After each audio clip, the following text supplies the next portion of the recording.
لڑکا اپنے گھر آیا۔ تھوڑی دیر بعد کانسٹیبل عاشق علی کو بلانے چلا گیا۔ اسے بتایا گیا کہ راحت اور عاشق علی غائب ہیں، تو وہ لڑکے کو اور نوکر کو اپنے ساتھ تھانے لے آیا۔ نوکر نے بتایا کہ اس نے راحت اور اسلم کو شام کے وقت کھانا کھلایا تھا۔ راحت نے اسے کھانا روزمرہ کے وقت سے خاصا جلدی تیار کرنے کو کہا تھا۔ اس کے بعد اس نے راحت کو نہیں دیکھا۔ عاشق علی کے متعلق بھی اس نے بتایا کہ اس نے اسے نہیں دیکھا۔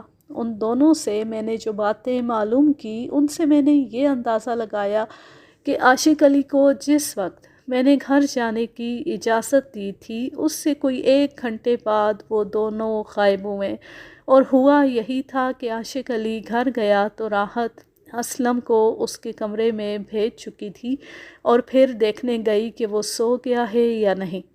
لڑکے نے اسی کے کمرے میں سونے کو کہا تھا، لیکن راحت نے اسے دوسرے کمرے میں بھیج دیا تھا۔ اس سے ظاہر ہوتا تھا کہ عاشق علی اور راحت نے فرار کا پروگرام پہلے سے طے کر رکھا تھا، اور یہ پروگرام اس وقت طے ہوا ہوگا جب میں نے اس کے گھر کی تلاشی لی تھی۔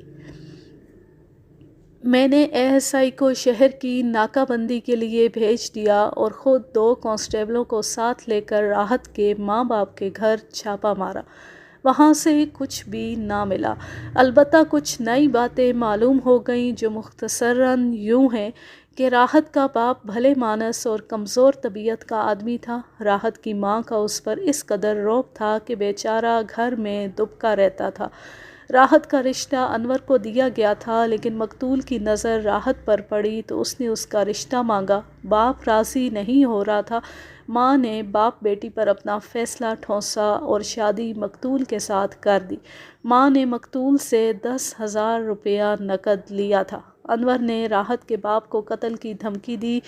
باپ نے انور کی منت سماجت کی اور اسے بتایا کہ وہ اپنے گھر میں بے بس اور مجبور ہے۔ انور نے پھر راحت کی ماں کو دھمکی دی۔ پھر راحت گھر آ کر انور سے ملنے لگی۔ راحت کے باپ نے تو ساری باتیں بتا دیں، لیکن اس کی ماں باتیں گول کر رہی تھی۔ میں نے اسے الگ لے جا کر دھمکی دی کہ وہ صحیح بات نہیں بتائے گی تو اسے تھانے لے جاؤں گا۔ کچھ تھانے کا خوف تھا اور کچھ میری پوچھ گچھ کا گورکھ دھندا کہ اس نے تمام باتوں کا اعتراف کر لیا۔ وہ مان گئی کہ اس نے بیٹی کا 10,000 روپیہ لیا تھا، اور یہ بھی مان گئی کہ راحت شادی کے بعد انور سے ملتی تھی۔ یہ ایک شرط تھی جو راحت نے ماں سے منوائی تھی کہ اسے انور سے ملنے سے نہیں روکا جائے گا۔ ماں نے یہاں تک بتا دیا کہ راحت گھر آتی تھی تو باپ اگر گھر میں نہ ہو تو وہ خود انور کو گھر میں بلا لیتی تھی اور راحت کے پاس الگ کمرے میں بٹھا دیتی تھی۔ انور کے متعلق اس نے بتایا کہ بڑا سخت طبیعت کا آدمی ہے۔ اسے 2-3 رشتے ملے جو اس نے ٹھکرا دیے۔ راحت کے متعلق ماں نے بتایا کہ خاوند کے مرنے کے بعد وہ ادھر نہیں آئی۔ میں انور کے گھر گیا۔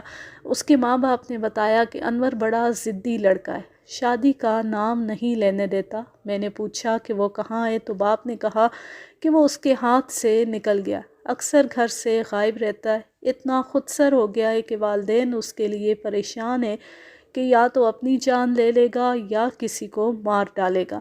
راحت کے باپ نے بتایا کہ اس لڑکی نے لڑکے پر قبضہ کر رکھا ہے۔ وہ اپنے گھر آتی ہے تو انور کو بلا لیتی ہے، اسے کپڑے اور پیسے دیتی ہے۔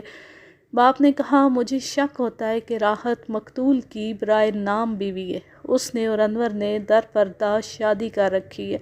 میں نے جب اسے بتایا کہ راحت نے خاوند کو زہر دیا ہے اور وہ خود اس وقت لاپتہ ہے تو باپ رو پڑا اور کہنے لگا اس لڑکے نے مجھے جس طرح پریشان کر رکھا ہے، اس سے بہتر تو یہ ہے کہ وہ پھانسی چڑھ جائے، رو دھو کر صبر کر لوں گا۔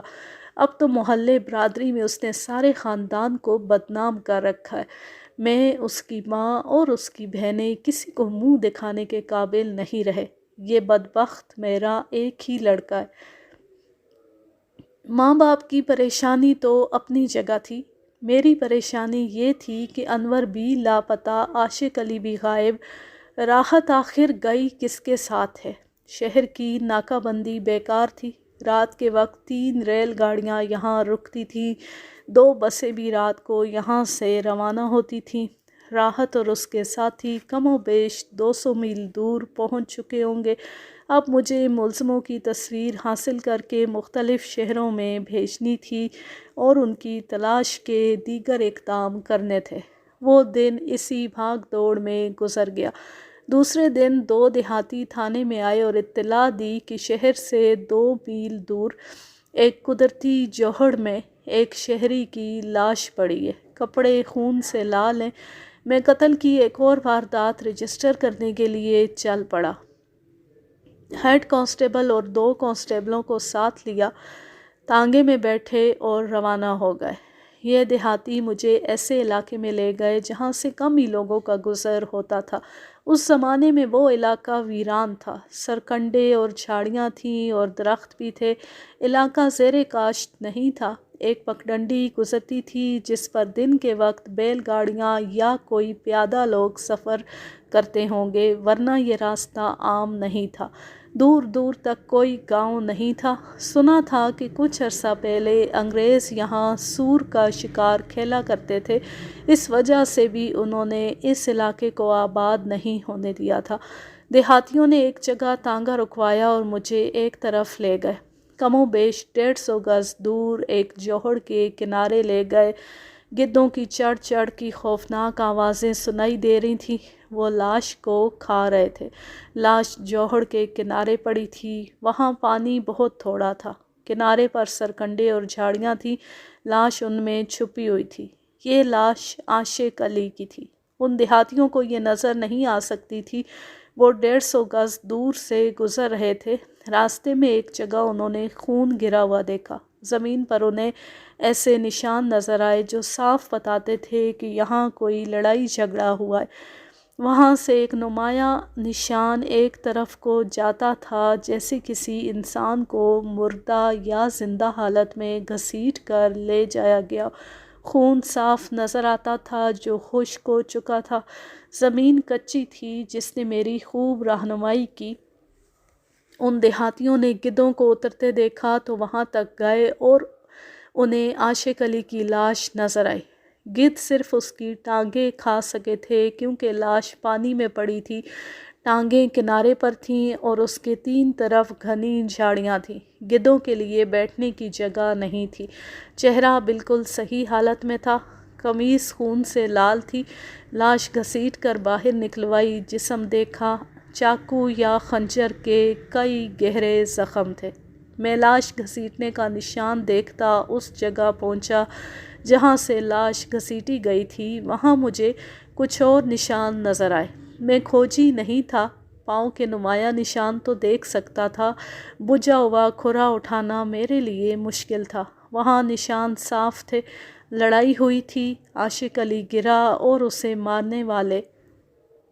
مارنے والا گھسیٹ کر جوہڑ میں پھینک گئے تاکہ راستے سے ہٹ جائے۔ خدا کی ذات کے سوا عینی شاہد کوئی نہیں تھا۔ مجھے زمین سے گواہی لینی تھی۔ زمین کی زبان تو نہیں ہوتی، لیکن جہاں انسان کا خون گرتا ہے وہاں سے زمین بولتی ضرور ہے، اور یہ زبان سمجھنے والے کچھ لوگ ہوتے ہیں جنہیں کھوجی کہتے ہیں۔ میرے ہاتھ میں ایک مشہور بوڑھا کھوجی تھا جس نے انگریز پولیس افسروں کو بھی حیرت میں ڈال رکھا تھا۔ اس کے لیے تانگا بھیجا اور میں زمین کو دیکھنے لگا۔ فوری طور پر مجھے جو بات سمجھ میں آئی وہ یہ تھی کہ عاشق علی راحت کے ساتھ ادھر سے گزرا اور رہزنوں کے ہتھے چڑھ گیا اور وہ اسے قتل کر کے راحت کو لے گئے۔ اس زمانے میں پیشہ ور ڈاکوؤں اور رہزنوں کے گروہ ہوتے تھے۔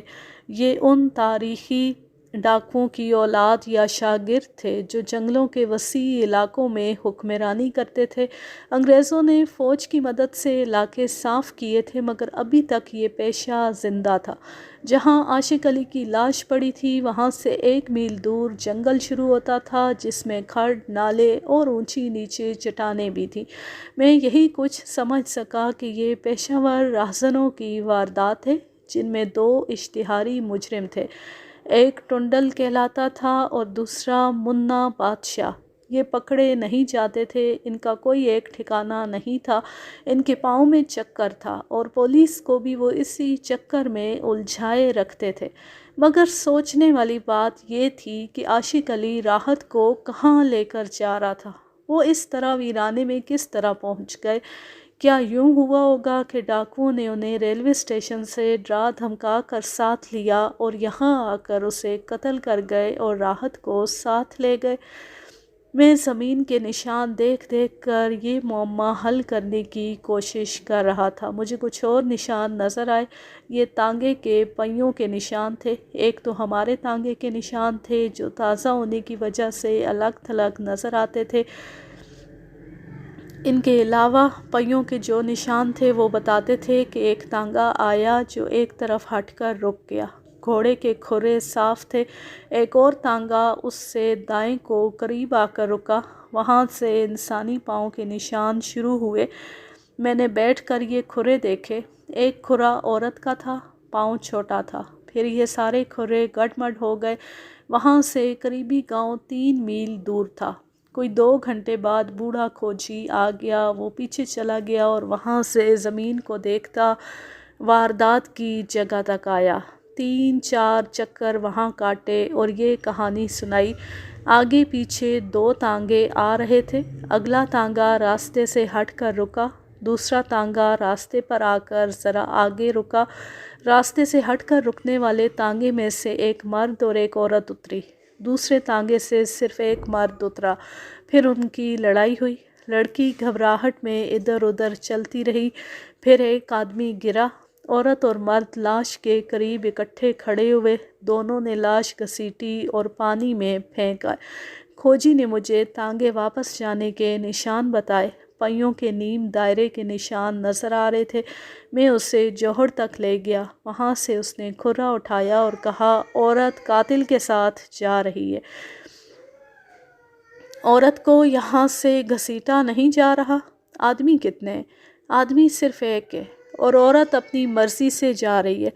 یہ کھرا پہچان لیں۔ اس نے مجھے عورت کا کھرا دکھا کر کہا، اس کے قدموں کا فاصلہ ناپیں۔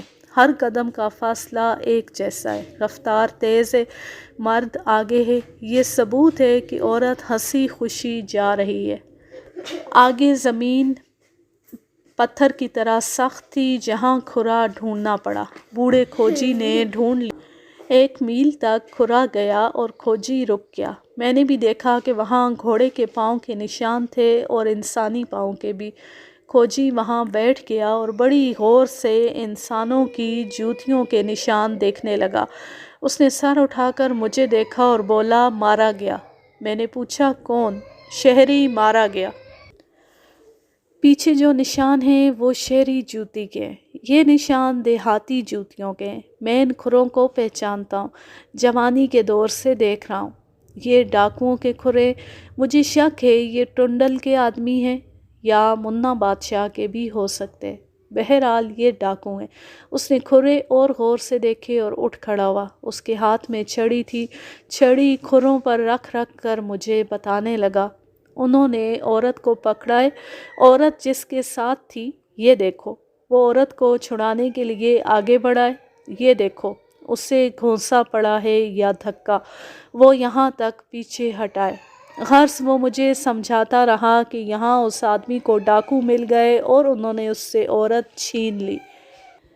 وہ ان سے لڑتا رہا اور ڈاکو اسے ساتھ لے گئے۔ میں نے اسے کہا کہ یہ آدمی بھی ڈاکوؤں کا ساتھی ہو سکتا ہے۔ وہ اکیلی عاشق علی سے عورت چھین کر یہاں اپنے ساتھیوں سے آ ملا ہوگا۔ کھوجی نے کہا، نہیں، وہ 16 آنے شہری ہے۔ یہاں اسے ڈاکو ملے اور اس سے عورت چھین لی ہے۔ کھرا بتاتا ہے کہ یہاں زبردستی ہوئی ہے۔ اور آگے گئے تو جنگل اور چٹانیں شروع ہو گئیں۔ درختوں کے جھنڈ گھنے تھے۔ وہاں بعض جگہیں بہت خوبصورت تھی۔ ہری گھاس بھی تھی۔ بھنگ کے پودے بے شمار تھے۔ ہم جنگل میں داخل ہو گئے۔ کھوجی نے گھاس پر بھی کھرا دیکھ لیا جو مجھے بالکل نظر نہیں آیا۔ ہم بہت اندر تک چلے گئے۔ کھوجی ایک جگہ رک گیا۔ اس نے مجھے ایک گھاس دکھائی جو ذرا دبی دبی سی تھی۔ اس نے مجھے یہ گھاس غور سے دیکھنے کے لیے کہا، تو میں نے غور سے دیکھا۔ میں سمجھ گیا کہ وہ کیا کہہ رہا ہے۔ یہاں لڑکی پر مجرمانہ حملہ کیا گیا تھا۔ وہاں سے کوئی 40 قدم آگے گئے تو صاف پتہ چلتا تھا کہ یہاں گروہ کے آدمیوں نے قیام کیا تھا۔ دیسی شراب کی 2 خالی بوتلیں اور بہت سی ہڈیاں پڑی تھیں۔ سگریٹوں کے بہت سے ٹکڑے بکھرے ہوئے تھے۔ چونکہ یہ ثابت ہو گیا تھا کہ لڑکی کو ڈاکو لے گئے، اس لیے آگے جانا بیکار تھا۔ میری سمجھ میں یہ آیا کہ عاشق علی راحت کے ساتھ تانگے میں فرار ہو گیا تھا تو اسے انور نے دیکھ لیا۔ اس نے دوسرے تانگے میں اس کا تعاقب کیا اور یہاں آ کر اسے پکڑ لیا۔ انور کے متعلق اس کے گھر سے پتہ چلا تھا کہ وہ گھر سے غائب ہے۔ اس کے ماں باپ سے یہ بھی پتہ چلا تھا کہ وہ قتل کی دھمکیاں دیتا پھرتا تھا۔ اس نے راحت کے باپ کو قتل کی دھمکی دی تھی اور راحت کی ماں کو اس نے اتنا دہشت زدہ کر دیا تھا کہ اس نے اسے اپنی بیٹی کے ساتھ بند کمرے میں ملنے کی اجازت دے رکھی تھی۔ اس سے یہ رائے قائم کی جا سکتی تھی کہ انور میں قتل کرنے کی صلاحیت موجود تھی۔ جائے قتل پر ڈاکوؤں کا کوئی کھرا کھوج نہیں تھا۔ اب سوچنا یہ تھا کہ انور اور عاشق علی اس ویرانے میں کس طرح آ نکلے۔ یہ سراغ صرف اس صورت میں مل سکتا تھا کہ ڈاکوؤں کو پکڑا جائے، لیکن یہ کام بے حد مشکل بلکہ ناممکن تھا۔ ان کا کوئی ایک ٹھکانہ نہیں ہوتا تھا۔ آپ یہ سن کر شاید حیران ہوں کہ ان پیشہ ور رہزنوں اور ڈاکوؤں کے ساتھ ہم رابطے قائم کر لیا کرتے تھے۔ یہ رابطہ خاص قسم کے مخبروں کے ذریعے ہوتا تھا۔ اس کام کے لیے کھوجیوں کو بھی استعمال کیا جاتا تھا۔ بعض وارداتوں کی سراغ رسانی میں پیشہ ور گروہ ہماری مدد بھی کیا کرتے تھے۔ میں نے یہ فیصلہ کیا کہ یہ معلوم کروں کہ یہ کس کا گروہ ہے اور پھر اس کے سربراہ سے رابطہ قائم کر کے کہوں کہ لڑکی اور لڑکا مجھے واپس کر دے کیونکہ یہ دونوں قتل کے مجرم ہیں۔ یہ ڈیوٹی بوڑھے کھوجی نے اپنے ذمے لے لی۔ ڈاکوؤں کی مدد حاصل کرنے کے لیے شرط یہ ہوتی ہے کہ انہیں دھوکے سے گرفتار نہیں کیا جائے گا۔ ایسے واقعات بھی ہوئے تھے کہ کسی پولیس انسپکٹر نے کسی ڈاکو کو پیغام دینے یا اس سے مدد لینے کے بہانے اسے گرفتار کر لیا۔ تھوڑی دنوں بعد پولیس انسپکٹر نامعلوم افراد کے ہاتھوں مارا گیا۔ میں نے بھی ایک گروہ کے 2 افراد کو ایک بار گرفتار کیا تھا، ایک کو سزائے موت اور دوسرے کو 2 دفعات میں 7 سال سزائے قید دلوائی تھی، لیکن یہ دھوکہ نہیں تھا۔ یہ میرے ASI اور 6 کانسٹیبلوں کا کارنامہ تھا، جس میں 2 کانسٹیبل گولیوں سے زخمی ہو گئے تھے۔ یہ ڈاکو اس علاقے کے ایک مشہور ڈاکو ٹنڈل کے ایک گروہ کے افراد تھے۔ ٹنڈل نے مجھے یہ پیشکش کی تھی کہ 20,000 روپیہ نقد لے لوں اور جس قسم کی لڑکی کی خواہش کروں وہ بھی مجھے جتنے عرصے کے لیے چاہوں پیش کی جائے گی، میں اس کے دونوں آدمی چھوڑ دوں۔ یہ دونوں اس کے استاد ڈاکو تھے۔ میں نے یہ پیشکش قبول نہیں کی تھی۔ اب مجھے پتہ چلا کہ راحت اور انور ٹنڈل کے قبضے میں ہیں۔ یہ اطلاع مجھے واردات کے تیسرے روز ملی تھی۔ بوڑھے کھوجی نے ٹنڈل کو ڈھونڈ نکالا تھا۔ میں نے اسے گھوڑا مہیا کیا تھا۔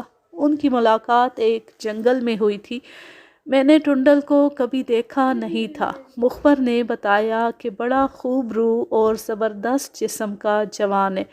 کھوجی نے بڑی مشکل سے اس تک رسائی حاصل کی تھی۔ اس نے ٹنڈل کو اس کے جاننے والے ایک آدمی کے ذریعے میرا پیغام بھجوایا تھا کہ لڑکی اور انور مجھے واپس کر دو، یہ میرے ملزم ہیں۔ ٹنڈل یہ سن کر کھوجی سے ملنے آ گیا۔ اس نے کپڑوں کا ایک بنڈل بوڑھے کھوجی کو دے کر کہا، یہ احمد یار خان کو دے دینا اور اس سے کہنا کہ تم نے مجھ پر کون سا احسان کیا تھا کہ میں تمہیں اتنا قیمتی مال واپس کر دوں، اور اسے یہ بھی کہنا کہ میں نے مفت کام کرنے کو نہیں کہا تھا، میں نے وہ قیمت پیش کی تھی جو تم ساری عمر خواب میں بھی نہیں دیکھ سکتے۔ اس نے ٹھیک کہا تھا۔ دوسری جنگ عظیم سے پہلے 20,000 روپے آج کے 1,00,000 روپے کے برابر تھے۔ اس نے یہ بھی کہا، احمد یار خان کو یہ بھی کہہ دینا کہ تمہارا سکھ تھانے دار اور سپاہی واقعی دلیر لوگ ہیں، جنہوں نے میرے آدمیوں کا مقابلہ کر کے میرے 2 آدمی پکڑے تھے۔ میں ملک کی ایمانداری اور بہادری کی تعریف کرتا ہوں۔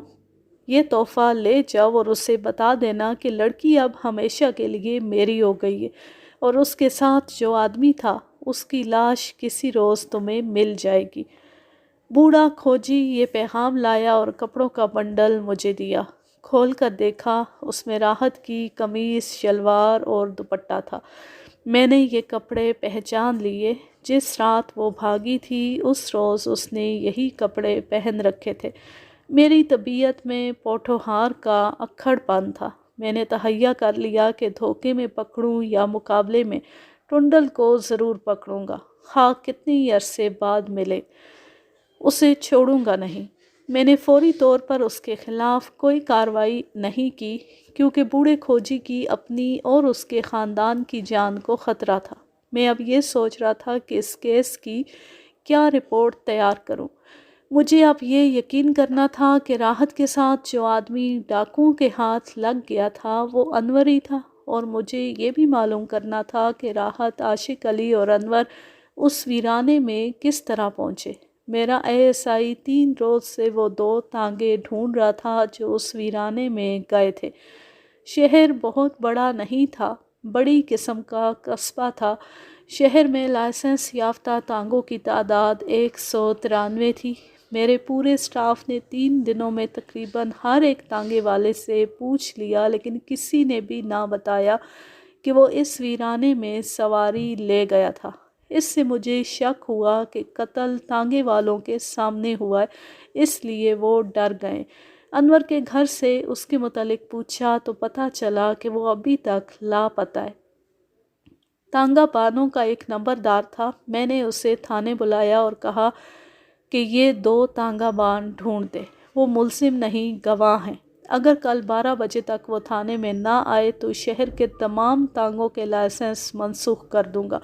اس کے ساتھ ہی میں نے تمام کانسٹیبلوں کی ڈیوٹی لگا دی کہ وہ تمام تانگے بانوں سے کہہ دیں کہ کل صبح لائسنس لے کر تھانے آ جائے، اور انہیں خبردار کر دیں کہ جو غیر حاضر ہوا اس کا لائسنس منسوخ ہو جائے گا۔ اگلی صبح تھانے کے سامنے تانگے جمع ہونے لگے۔ کچھ دیر بعد ایک تانگا بان سیدھا میرے پاس آیا اور کہنے لگا کہ ایک تانگا میرا تھا، جو اس رات ایک جوان لڑکی اور ایک جوان آدمی کو شہر سے باہر لے گیا تھا۔ اس نے اس تانگا بان کا نام بھی بتا دیا جس کا تانگا اس کے پیچھے گیا تھا۔ میں نے دوسرے کو بھی پکڑ لیا۔ یہ بیچارے ڈرتے تھے کہ آنتے جرم میں دھر نہ لیے جائیں۔ میں نے انہیں تسلی تشفی دی اور یقین دلایا کہ ان کے خلاف کوئی کارروائی نہیں کی جائے گی۔ جس تانگے میں راحت ایک آدمی کے ساتھ بیٹھی تھی، اس کے تانگا بان نے بیان دیا کہ رات 9 اور 10 بجے کے درمیان ایک جوان آدمی نے اسے روکا اور شہر سے باہر چلنے کو کہا۔ میں نے اسے بیٹھنے کو کہا تو اس نے ایک طرف ہاتھ سے اشارہ کیا۔ ایک درخت کے پیچھے سے ایک لڑکی سامنے آئی اور بہت تیز تیز چلتی تانگے میں بیٹھ گئی۔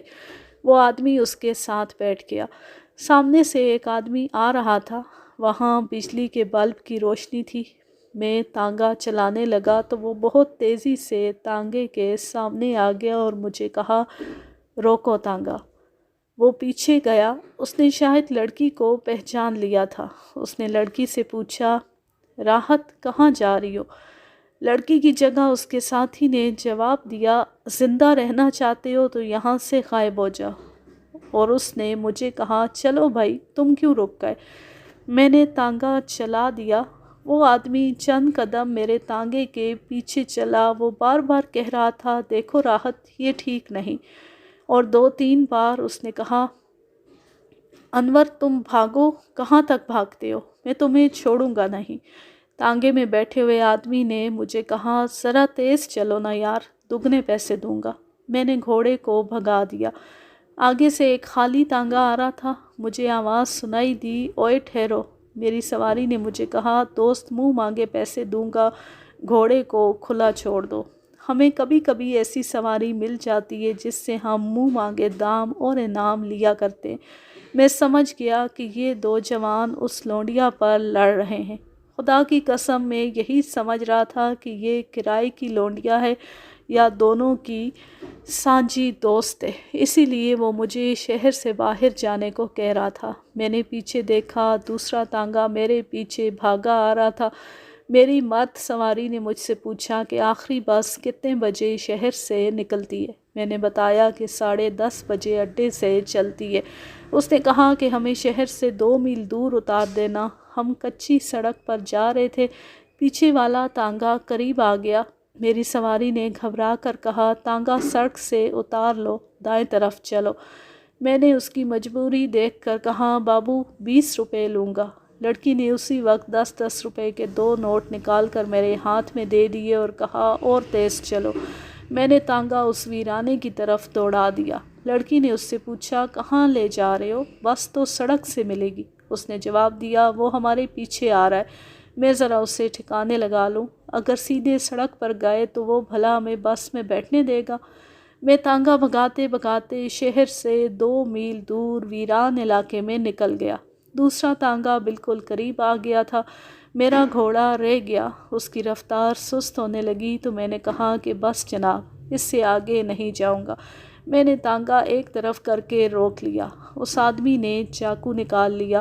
چاندنی میں مجھے چاقو اچھی طرح نظر آ گیا، خاصا بڑا چاقو تھا۔ اس نے چاقو میری طرف کر کے مجھے گالی دی اور کہا، اگر نہ چلے تو قتل کر دوں گا۔ اتنے میں دوسرا تانگا میرے قریب آ رکا۔ اس میں سے دوسرے آدمی نے چھلانگ لگائی اور میری سواریوں کو للکارا۔ میرے تانگے سے آدمی باہر کود پڑا اور اس نے چاقو کا وار کیا۔ وہ آدمی دوڑ کر تانگوں سے پرے چلا گیا۔ میرا والا آدمی اس پر جھپٹ پڑا، لڑکی بھی اتر گئی۔ میں نے اپنا تانگا موڑا اور دوسرے تانگا بان سے کہا، بھاگ یہاں سے بھائی، یہ تو معاملہ سنگین ہے، اور ہم وہاں سے بھاگ آئے۔ دوسرے تانگا بان نے بیان دیا کہ اسے ایک آدمی نے روکا اور کہا کہ اس تانگے کو پکڑنا ہے، جو مانگو گے دوں گا۔ میں نے اس سے 25 روپے مانگے، وہ مان گیا۔ میں نے گھوڑا دوڑا دیا اور اس سے پوچھا کہ کیا قصہ ہے۔ اس نے جواب دیا کہ ایک آدمی ہمارے محلے کی ایک لڑکی کو بھگا لے کر جا رہا ہے، اسے پکڑ کر پولیس کے حوالے کرنا ہے۔ اگلا تانگا کچے میں اتر گیا تو میں نے تانگا سڑک سے اتار کر اس کے پیچھے ڈال دیا۔ اس آدمی نے مجھے کہا، اگر اس لڑکی کو چھیننے میں تم میری مدد کرو تو میں تمہیں 50 روپے الگ سے انعام دوں گا۔ میں نے سودا قبول کر لیا۔ بہت دور جا کر اگلا تانگا رک گیا۔ میں نے اپنا تانگا اس کے قریب روکا۔ وہ میرے تانگے سے کود کر اترا اور مجھے کہا، آ جاؤ دوست۔ اس نے للکار کر کہا، آ جا انور، اب دیکھتا ہوں تم بھاگ کر جاؤ گے کہاں۔ میں ابھی تانگے میں سے اتر ہی رہا تھا کہ دوسرے تانگے سے ایک آدمی نکلا، شاید وہی انور تھا جسے میری سواری نے للکارا تھا۔ چاندنی بڑی صاف تھی۔ اس نے چاقو کا وار میری سواری پر کیا۔ میری ہمت نہ ہوئی کہ اس کی مدد کرتا۔ وہ ایک طرف دوڑا تو دوسرے آدمی نے اسے جا لیا اور اسے چاقو پر چاقو مارنے لگا۔ اس آدمی نے شور شرابہ کیا، ہائے ہائے بھی کی۔ اتنے میں دوسرے تانگا بان نے اپنا تانگا موڑا اور مجھے پکار کر کہا، بھاگ یہاں سے بھائی، اور ہم تانگے موڑ کر وہاں سے بھاگ آئے۔ میں 50 روپوں کے لالچ میں اپنی سواری سے 25 روپے کرایہ بھی نہ لے سکا۔ دونوں تانگا بانوں کے بیانوں سے میری اور کھوجی کی قیاس آرائی صحیح نکلی۔ میرا خیال تھا کہ لڑکی کو عاشق علی لے جا رہا تھا، لیکن وہ انور تھا۔ اس وقت عاشق علی تھانے سے گھر جا رہا تھا۔ تانگے بانوں کے بیان کے مطابق یہ وہی وقت تھا جب میں نے عاشق علی کو تھانے سے گھر جانے کی اجازت دی تھی اور اسے کہا تھا کہ صبح 9 بجے تھانے میں پہنچ جانا۔ معلوم ہوتا ہے کہ وہ تھانے سے گھر جا رہا تھا کہ راستے میں اسے انور اور راحت تانگے میں بیٹھے نظر آئے۔ انور نے یہ سوچا تھا کہ اڈے سے بس پر سوار ہونے کی بجائے وہ شہر سے باہر بس روک کر سوار ہو جائے گا، جہاں اسے اور راحت کو کوئی نہیں دیکھ سکے گا۔ معلوم نہیں ان کی منزل کیا تھی۔ عاشق علی قتل ہو گیا۔ راحت اور انور کو ڈاکو اپنے ساتھ لے گئے اور ٹنڈل نے مجھے پیغام بھیجا کہ انور کی لاش تمہیں مل جائے گی۔ اب کوئی شک نہیں رہ گیا تھا کہ عاشق علی کے باپ کو زہر راحت نے دیا اور انور اس کے جرم میں شریک تھا۔ راحت نے عاشق علی کو عیاشی کا ذریعہ بنا رکھا تھا، وہ دراصل انور کو چاہتی تھی۔ میرا مسئلہ یہ تھا کہ ان دونوں ملزموں کو زندہ پکڑنا تھا، جو بظاہر ممکن نظر نہیں آتا تھا۔ ٹنڈل کو پکڑنے کے لیے مجھے پولیس کی زیادہ نفری کی ضرورت تھی۔ میں نے اپنے ASI کو پاس بٹھا کر واردات، تفتیش اور اس دوران پیدا ہونے والے حالات کی تفصیلی رپورٹ تیار کرنی شروع کر دی۔ میں یہ رپورٹ ہیڈ کوارٹر کو بھیج کر وہاں سے کافی مدد حاصل کرنا چاہتا تھا تاکہ ٹنڈل کو پکڑ سکوں۔ دن بھر ہم رپورٹ لکھتے رہے۔ رات کو میں ذرا جلدی سو گیا۔ کئی دنوں کی مسلسل بھاگ دوڑ نے تھکا دیا تھا۔ کانسٹیبل نے جب مجھے جگایا تو صبح کے 5 بج رہے تھے۔ وہ مجھے اطلاع دینے آیا تھا کہ ایک لاش ملی ہے۔ میں آنکھیں ملتا ہوا کوارٹر سے دفتر کی طرف چلا تو کانسٹیبل نے کہا، ادھر نہیں ملک صاحب، ادھر۔ وہ مجھے تھانے کے احاطے سے باہر اور پھر پچھواڑے لے گیا۔ وہاں ایک اور کانسٹیبل کھڑا تھا اور اس کے قریب ایک بوری رکھی تھی۔ بدبو بتا رہی تھی کہ اس میں لاش ہے۔ ادھر سے گزرنے والے ایک آدمی نے جو بوری کے قریب کھڑا تھا یہ بوری دیکھی تھی۔ بوری کا منہ بند تھا۔ اس آدمی نے ہاتھ لگایا اور اسے بدبو بھی آئی تو اس نے تھانے میں اطلاع دی۔ میں نے بوری کھلوائی، اندر سے ایک لاش نکلی۔ اس کے گھٹنے سینے پر تھے اور سر کاٹ کر الگ رکھا ہوا تھا۔ بوری میں سے ایک کاغذ نکلا جس کا سائز بچوں کی کاپی کے کاغذ جتنا تھا۔ بھدے حروف میں اس پر ہندی زبان میں میرا نام ادھورا لکھا ہوا تھا، ملک یار خان کو ملے۔ نیچے لکھا تھا، تمہاری امانت واپس ہے، رسید پرچہ نہیں چاہیے، اس کو ہم نے سزا دے دی ہے۔ اس نے قبولا ہے کہ لڑکی کے خاوند کو اس نے لڑکی کے ہاتھ سے زہر پلایا تھا، پھر اس نے لڑکی کو گھر سے بھگایا ہے اور راستے میں ایک اور آدمی کو قتل کیا ہے۔ لڑکی راضی خوشی ہے، اس کا فکر تم مت کرو۔ ٹنڈل۔ یہ لاش رات کے وقت ڈاکو رکھ گئے تھے۔ میں لاش تھانے لے گیا، انور کے باپ کو بلایا، اسے لاش کا چہرہ اس طرح دکھایا کہ میں نے اس کا کٹا ہوا سر اس کے کندھوں کے ساتھ رکھ دیا۔ اس کی ٹانگیں سیدھی نہیں ہو رہی تھیں کیونکہ اکڑ گئی تھیں۔ میں نے اوپر چادر ڈال دی، صرف چہرہ ننگا رکھا۔ اس کے باپ کو یہ نہیں بتایا کہ سر الگ ہے۔ اس نے چہرہ دیکھا تو اچانک چکرا کر گرا اور بے ہوش ہو گیا۔ میں نے لاش پوسٹ مارٹم کے لیے بھیج دی۔ باپ جلدی ہوش میں آ گیا۔ اس نے کہا کہ یہ اس کے بیٹے انور کی لاش ہے۔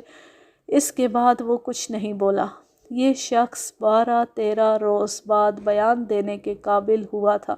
اس کا دماغی توازن بگڑ گیا تھا۔ ٹنڈل ڈاکو نے انور کی لاش بھیج کر اور لڑکی کو اپنے پاس رکھ کر مجھے چیلنج کیا تھا، جو میں نے قبول کر لیا اور تہیہ کیا کہ ٹنڈل کو اپنے ہاتھوں سے پکڑوں گا۔